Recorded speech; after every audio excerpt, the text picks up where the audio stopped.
Texas Congressman Brandon Gill. Good morning, Congressman. So before we get to the House and Senate working together, we got to get something through the House. What is the biggest stumbling block right now to getting that through?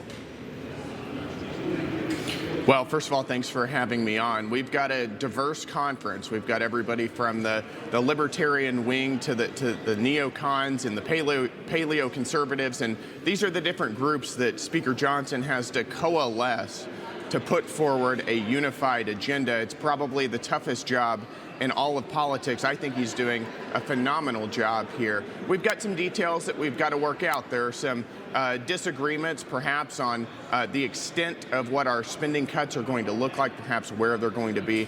I feel really good about us being able to get this passed, though. Every single Republican in the House ran on the Trump agenda, securing the border, extending the Trump tax cuts, fighting back against a woke and weaponized federal government, plussing up our military after 4 years of Joe Biden destroying it.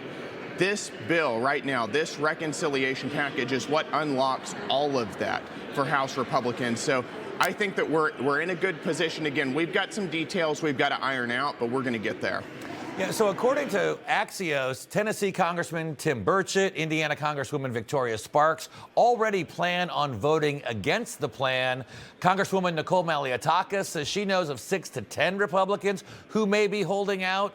It seems like a lot of work to get done in the next day or two, or is this more of this is the blueprint, we'll get to the details down the road with the Senate?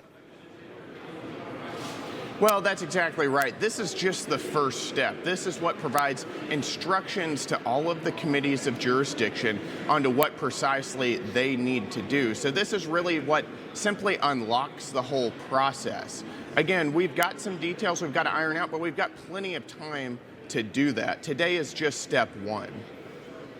So this week you were named, I want to switch gears a little bit, to the House Oversight Task Force on the declassification of federal secrets, which sounds like a really cool job, by the way.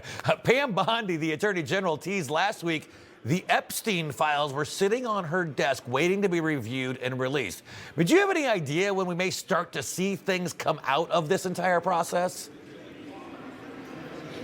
Well, we're pushing as hard as we can. You know, Republicans have been talking for years about releasing the Epstein files, declassifying the JFK and the MLK files.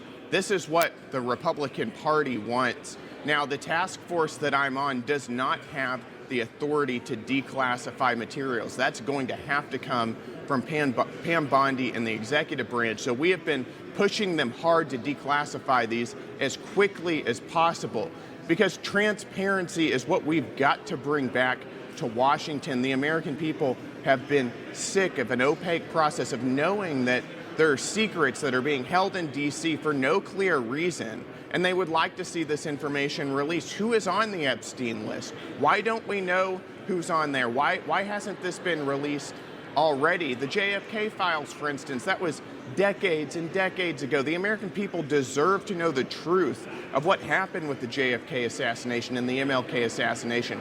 So we are pushing as hard as we can, and I urge the executive branch and Pam Bondi and our colleagues on the other side of the government to release these files quickly so that the American people can see them, and then we can begin our investigations. But again, that has to come from Pam Bondi and the executive. Now, there's a lot of work going on right now. You're going to have a very few busy days here coming up, Congressman. Brandon Gill, thanks for joining us this morning. Information. Truth is freedom. Is Newsmax. It's real news for real people.